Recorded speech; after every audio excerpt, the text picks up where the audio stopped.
आदाब नाजरीन, मैं हूं शाहिद। मेरे YouTube चैनल में आपका खैर मकदम है। मैं आज InDesign के ट्यूटोरियल नंबर 62 के साथ हाजिर हुआ हूं। पिछले वीडियो में मैंने आपको दिखाया था कि पैराग्राफ फॉर्मेटिंग में टैबुलेशन सेटिंग किस तरह से करते हैं। आज के वीडियो में मैं आपको दिखाऊंगा कि InDesign में बेस लाइन ग्रिड का क्या फंक्शन है और उसे किस तरह से उसकी सेटिंग किस तरह से करते हैं। वीडियो शुरू करने से पहले मेरी आपसे गुजारिश है कि अगर आपने मेरे चैनल को सब्सक्राइब नहीं किया है तो उसे सब्सक्राइब कर लें और मेरे वीडियोस अगर पसंद आते हो तो लाइक भी करें और उसे आगे शेयर भी करें। तो चलें शुरू करते हैं। InDesign खुला हुआ है मेरे पास और मैंने एक डॉक्यूमेंट खोल रखा है। तो सबसे पहले तो मैं आपको ये बता दूं कि InDesign में दो तरह के ग्रिड्स ऑलरेडी बाय डिफ़ॉल्ट मौजूद हैं और एक तो है डॉक्यूमेंट ग्रिड, दूसरी है बेस लाइन ग्रिड। तो उन दोनों ग्रिड्स को आप देख सकते हैं। तो उसके लिए आपको जाना पड़ेगा व्यू मेनू में और उसके बाद आप जाएंगे एक्स्ट्राज में, ग्रिड्स एंड गाइड्स में, और यहाँ पे आप देखेंगे कि दो ऑप्शन है, show document grid and show base line grid. तो मैं शो डॉक्यूमेंट ग्रिड करके आपको दिखा दूँ कि डॉक्यूमेंट ग्रिड क्या है। तो ये जो आप देख रहे हैं ये डॉक्यूमेंट ग्रिड है। हम इसे ऑफ कर देते हैं अभी। View grids and guides, hide document grid. हम अभी बात करेंगे बेस लाइन ग्रिड के बारे में। तो बेस लाइन ग्रिड को ऑन करने के लिए हम जाएंगे उसी मेनू में, व्यू में, ग्रिड्स एंड गाइड्स में और शो बेस लाइन ग्रिड में। इसका शॉर्टकट है कंट्रोल ऑल्ट और अपोस्ट्रोफी की। तो आप इसे क्लिक करें तो आप देखेंगे कि ये बेस लाइन ग्रिड आपको यहाँ नज़र आने लग गई है। बेस लाइन ग्रिड अभी पूरे पेज में दिख रही है और हम इसे अपने हिसाब से एडजस्ट करेंगे, अपने रिक्वायरमेंट के हिसाब से एडजस्ट करेंगे। बेस लाइन ग्रिड को कॉन्फ़िगर करने के लिए हमें जाना पड़ेगा प्रेफरेंसेस में। तो प्रेफरेंसेस का शॉर्टकट है कंट्रोल के, या तो आप अपने कीबोर्ड पे कंट्रोल के प्रेस करें और नहीं तो फिर आप जाएं एडिट मेनू में, फिर जाएं प्रेफरेंसेस में, उसके बाद हम यहाँ पे आएँ ग्रिड्स में। ये ग्रिड्स में हम आ गए और आप देखेंगे यहाँ बेस लाइन ग्रिड का एक पैनल बना हुआ है और बेस लाइन ग्रिड का कलर यहाँ अभी लाइट ब्लू है और बेस लाइन ग्रिड को मैं अभी कर देता हूँ मैजेंटा और इसे करता हूँ ओके। तो आप देखेंगे बेस लाइन ग्रिड का ये कलर चेंज हो गया है। बेस लाइन ग्रिड इस वक्त यहाँ से शुरू हो रही है, इस जगह से, टॉप ऑफ द मार्जिन से। तो उसकी वजह ये है, मैं डॉक्यूमेंट सेटअप में जाके पहले देखता हूँ क्या है। मार्जिन आप देखें 12.7 mm है। इसको दिखाने की वजह मैं आपको अभी बताता हूँ। टॉप से 12.7 mm, मैं इसे करता हूँ कैंसिल और मैं फिर से जाऊँगा एडिट मेनू में, प्रेफरेंसेस में और ग्रिड्स में। इसका कलर मैं वापस लाइट ब्लू कर देता हूँ और आप ये देखें स्टार्ट 12.7 mm। मैंने जो आपको दिखाया था कि 12.7 mm की जो मार्जिन यहाँ है, इसीलिए ये ग्रिड यहाँ से शुरू हो रही है, क्योंकि यहाँ पे लिखा हुआ है कि start baseline grid from this position relative to top of the page. यहाँ से 12.7 mm का गैप देके बेस लाइन ग्रिड को स्टार्ट करना है और उसे हर 12 पॉइंट्स में इंक्रीमेंट करना है। इसका मीनिंग हुआ ये। व्यू थ्रेशोल्ड है 75%। तो ये भी मैं आपको दिखा देता हूँ क्या है। मैं इसे करता हूँ ओके। आप ये याद रखें कि ये 75% है। मैं इसे करता हूँ ओके। अब मैं जूम आउट करता हूँ, कंट्रोल माइनस किया मैंने, अभी भी बेस लाइन ग्रिड विजिबल है, आप इस पर गौर करें, ये 75% दिखा रहा है और अब मैं फिर से कंट्रोल माइनस करूँगा तो अब ये 50% हो गया है और यहाँ आप देखेंगे कि बेस लाइन ग्रिड अब नज़र नहीं आ रही है।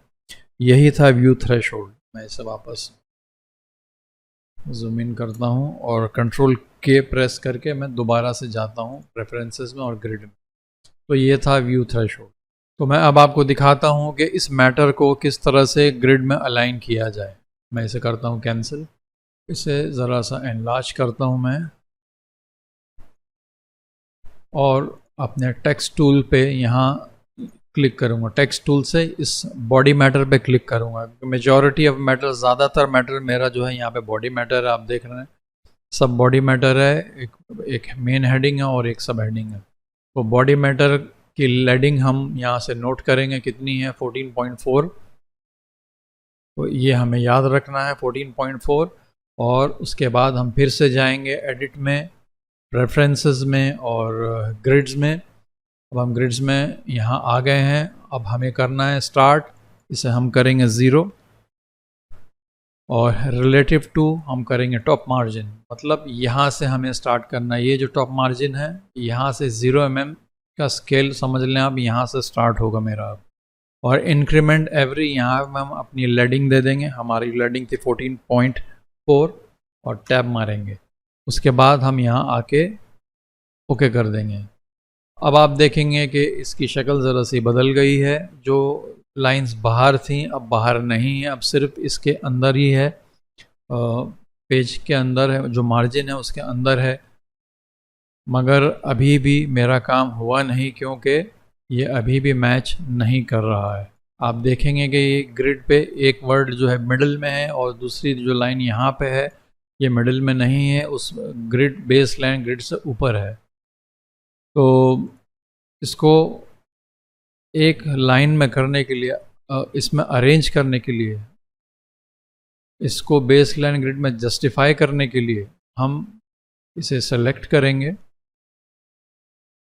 और ये P जो है इस पर क्लिक करेंगे, पैराग्राफ फॉर्मेटिंग कंट्रोल्स, इस पर क्लिक किया मैंने। और आप यहाँ पे देख रहे हैं 2 कॉलम बना हुआ है। टॉप एक कॉलम ऊपर है, एक कॉलम नीचे है। इसका मतलब है do not align to baseline grid.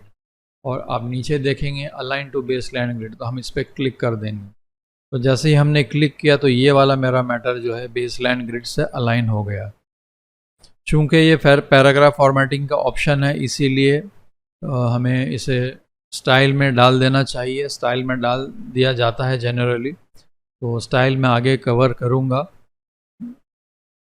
अब ये वाला एरिया पूरा बेस लाइन ग्रिड से मैच हो गया। अब यहाँ आप देखेंगे कि बेस लाइन ग्रिड से मैच नहीं हुआ है, तो हम इसे सेलेक्ट करेंगे यहाँ से पूरा मैटर और इसे भी अरेंज कर देंगे बेस लाइन ग्रिड से। अब मैं बेस लाइन ग्रिड को ऑफ करता हूँ, view grids and guides and hide base line grid. अब आप देखें कि बिल्कुल बेस लाइन ग्रिड से सब मैच कर गया। मैं यहाँ से एक गाइडलाइन लेकर आता हूँ, तो अब आप देखें ये बेस लाइन ग्रिड किस तरह से दोनों कॉलम की लाइन एक मैच कर गई है। यहाँ परेशानी हो सकती है क्योंकि शायद मैंने यहाँ पे नहीं किया। ये वाला बेस लाइन ग्रिड है, हाँ ठीक है, बेस लाइन ग्रिड से दोनों अरेंज किया हुआ है। ये सारा मैटर बेस लाइन ग्रिड से है। मैं इसे डिलीट करता हूँ, सॉरी, इसे डिलीट करता हूँ और दूसरे पेज में आगे देखते हैं।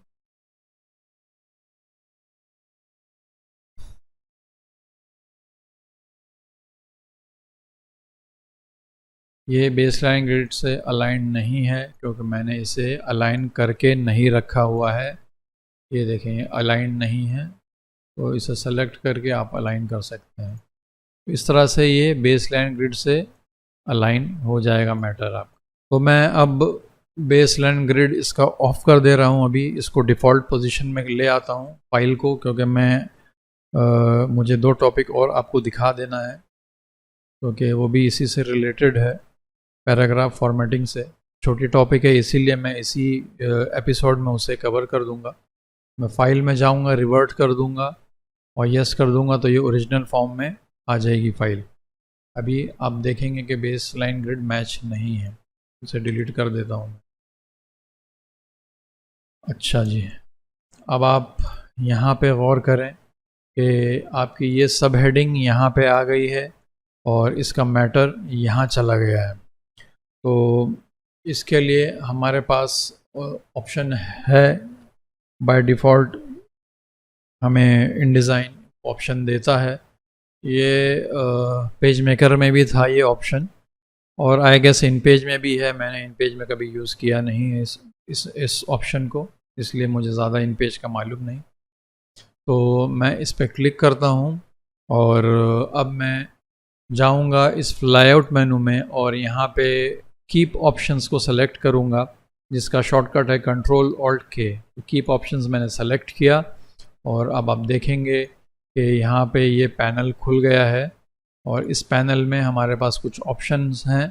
तो यहाँ कीप विद नेक्स्ट एक ऑप्शन है और यहाँ लिखा है 0 लाइन्स। तो मैं इसको लाइन को बढ़ा दूंगा, इसका प्रीव्यू ऑन कर देता हूँ। तो आप देखेंगे कि ये जो सब हेडिंग यहाँ थी वो सब हेडिंग यहाँ आ गई। तो मैं इसे वापस 0 कर देता हूँ और इसे करता हूँ कैंसिल।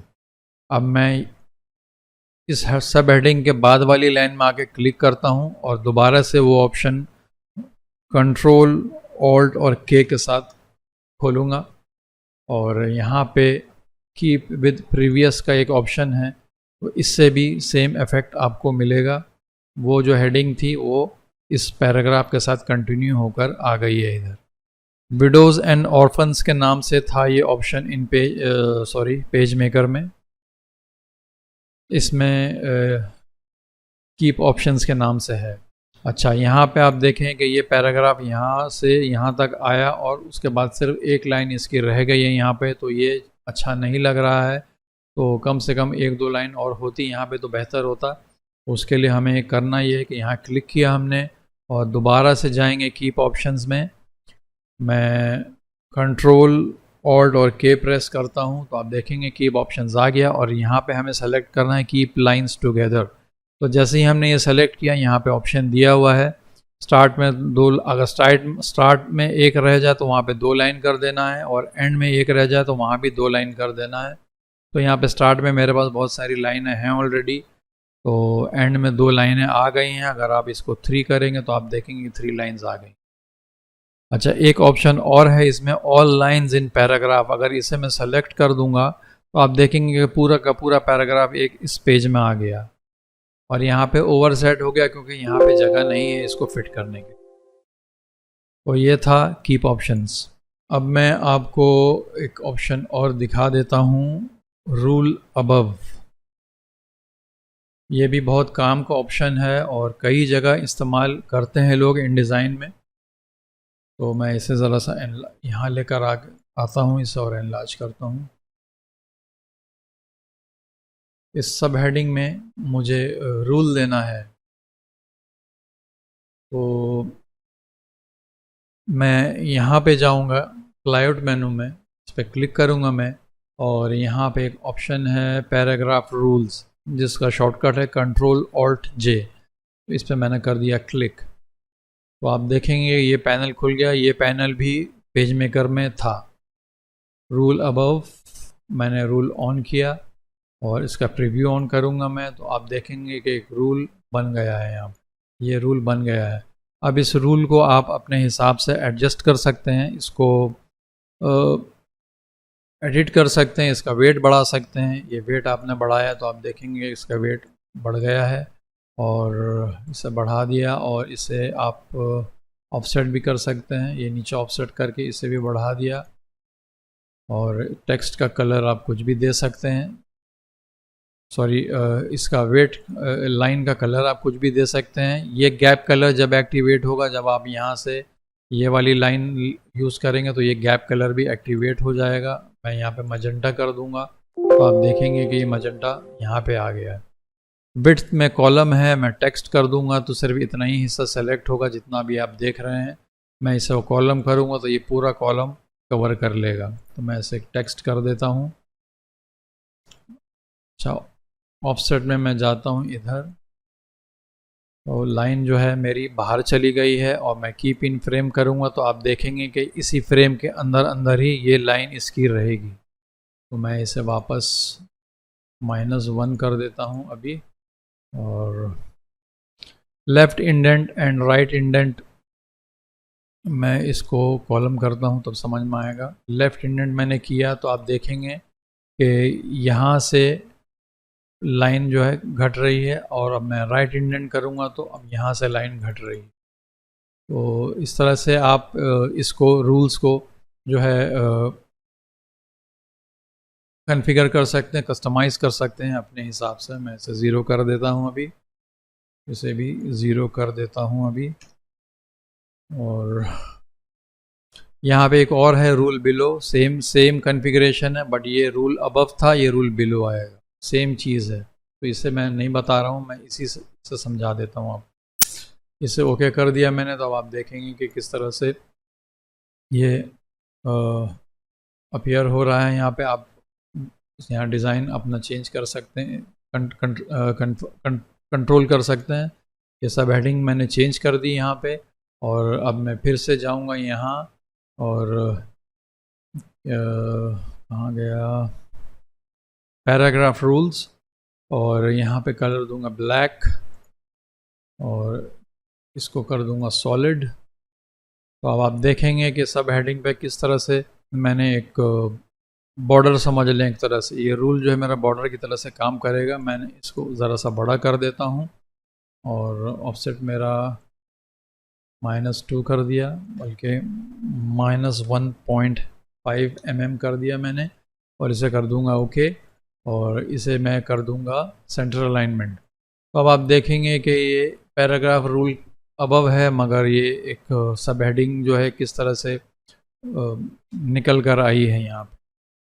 अब इसे आप कहीं भी ले जा सकते हैं। उमूमन हम उसमें क्या करते थे, इन पेज में या पेज मेकर में भी अलग से बॉक्स बना के इसको वाइट कर देते थे, या येलो, या जो भी कलर चाहिए होता था उसे करके यूज़ करते थे हम। मगर यहाँ हमें ना बॉक्स बनाने की ज़रूरत पड़ी, ना और कुछ झमेला करने की ज़रूरत पड़ी। हमने सिर्फ रूल अबव से ही ये चीज़ कर ली। तो जनाब, आज के वीडियो में बस इतना ही है, और आपसे मिलता हूँ अगले वीडियो में पैराग्राफ फॉर्मेटिंग की दूसरी टॉपिक के साथ।